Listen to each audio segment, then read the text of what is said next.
छत्तीसगढ़ में विधानसभा आचार संहिता लागू होने के साथ ही भाजपा ने उम्मीदवारों की दूसरी सूची जारी कर दी है। इसमें बिलासपुर संभाग से भाजपा ने ज्यादातर बड़े नेताओं पर भरोसा जताया और पूर्व मंत्री समेत सभी को उम्मीदवार बनाया है। जूदेव परिवार पर भरोसा जताकर सबको चौंका दिया गया। पार्टी ने कोटा से प्रबल प्रताप जूदेव और चंद्रपुर से संयोगिता सिंह जूदेव को प्रत्याशी बनाया, जबकि तखतपुर विधानसभा में जोगी कांग्रेस से आए विधायक धर्मजीत सिंह को उम्मीदवार बनाया गया है।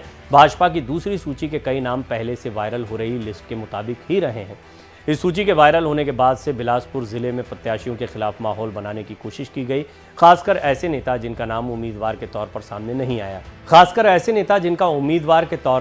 नाम नहीं आया था। उन्होंने संगठन और कार्यकर्ताओं को आगे कर विरोध जताने की कोशिश की। तमाम विरोध के बावजूद वायरल सूची में भी शामिल नाम बदलने की कोशिश नहीं की गई। भाजपा के उन दावों पर भी विराम लग गया है जिसमें कहा जा रहा था कि पुराने नेताओं को इस बार टिकट नहीं मिलेगा, लेकिन जिले से ज्यादातर पुराने नेता, पूर्व मंत्री समेत हारे हुए उम्मीदवारों पर पार्टी ने एक बार फिर से भरोसा जताया है। जोगी कांग्रेस से भाजपा में शामिल हुए 4 बार के विधायक धर्मजीत सिंह की तखतपुर से दावेदारी पहले से तय मानी जा रही थी। हालांकि हर बार वो मीडिया में यही कहते रहे कि पार्टी उन्हें जहां से टिकट देगी वो चुनाव लड़ेंगे। धर्मजीत ने खुलकर ये कभी नहीं कहा कि उनकी दावेदारी तखतपुर से रहेगी। भाजपा ने बिलासपुर संभाग की 25 में से 24 सीटों पर प्रत्याशियों के नामों की घोषणा कर दी है, जिसमें चंद्रपुर विधानसभा से सीनियर लीडर स्वर्गीय दिलीप सिंह जूदेव की बहू संयोगिता सिंह जूदेव को प्रत्याशी बनाया गया है। इसके साथ ही पार्टी ने कोटा में भी जूदेव परिवार की एंट्री कर खलबली मचा दी है। यहां से स्वर्गीय जूदेव के बेटे प्रबल प्रताप सिंह को उम्मीदवार बनाया गया है। माना जा रहा है कि भाजपा ने कोटा में हिंदुत्व पर भरोसा जताया है। ये भी कहा जा रहा है कि स्वर्गीय जूदेव ने बिलासपुर लोकसभा से चुनाव लड़ा था, तब उन्होंने पूर्व सीएम स्वर्गीय जोगी की पत्नी डॉक्टर रेणु जोगी को हराया था। ऐसे में माना जा रहा है कि इस बार भी जूदेव परिवार की एंट्री से कोटा में नया समीकरण बन सकता है। भाजपा संगठन में शुरुआत से ही ये दावा किया जा रहा था कि इस बार जिताऊ प्रत्याशी को चुनाव मैदान में उतारा जाएगा। ये भी संकेत दिए गए थे कि पुराने नेता और पूर्व मंत्री की टिकट कट सकती है, लेकिन दूसरी सूची में बिलासपुर संभाग से ज्यादातर पुराने नेताओं को ही मैदान में उतारा गया है, जिसमें पूर्व मंत्री अमर अग्रवाल, नेता प्रतिपक्ष नारायण चंदेल, अकलतरा से विधायक सौरभ सिंह, मस्तूरी से डॉक्टर कृष्णमूर्ति बांधी, रामपुर से ननकी राम कंवर और पाली तानाखर से रामदयाल उइके जैसे नाम शामिल हैं। संभाग की 25 सीटों में से एक बेलतरा विधानसभा पर सस्पेंस अब भी बरकरार है। भाजपा ने विधायक रजनीश सिंह का टिकट रोक दिया है। माना जा रहा है कि तखतपुर से धर्मजीत सिंह को प्रत्याशी बनाए जाने के बाद जातिगत समीकरणों के आधार पर पार्टी विचार कर रही है। हालांकि पहले रजनीश सिंह के नाम की चर्चा चली थी, लेकिन अब यहां प्रत्याशी बदलने को लेकर सुगबुगाहट चल रही है।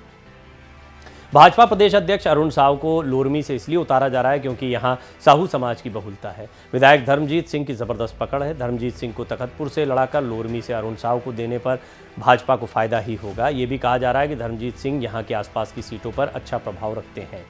कुल मिलाकर बीजेपी ने बहुत सोच समझकर टिकट बांटे हैं। अब जनता का मूड क्या है, मिजाज क्या है, आपने देखा प्रधानमंत्री की सभाएं यहां पर हो रही हैं, बड़े बड़े दिग्गजों को यहां पर उतारा गया है।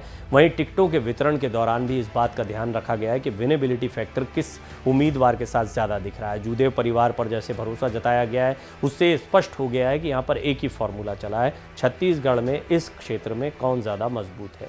आप देखेंगे कि कई फार्मूलाज की बात होती है, गुजरात का फार्मूला अलग, मध्य प्रदेश, और ये होता भी है। अलग अलग राज्यों की अलग अलग सियासत है। निश्चित तौर पर हर जगह पर एक अलग फार्मूला चल रहा है। हाँ, ये भी देखा गया है कि मध्य प्रदेश, राजस्थान में बड़े चेहरों को उतारा गया है, जबकि आप छत्तीसगढ़ में अभी तक देखेंगे कि स्थानीय चेहरों पर ही बड़ा दांव खेला गया है। तो कुल मिलाकर ये बात बहुत स्पष्ट है कि छत्तीसगढ़ के चुनाव को मध्य प्रदेश और राजस्थान के चुनाव से बहुत अलग मुकाबले बीजेपी लड़ती दिखाई दे रही है।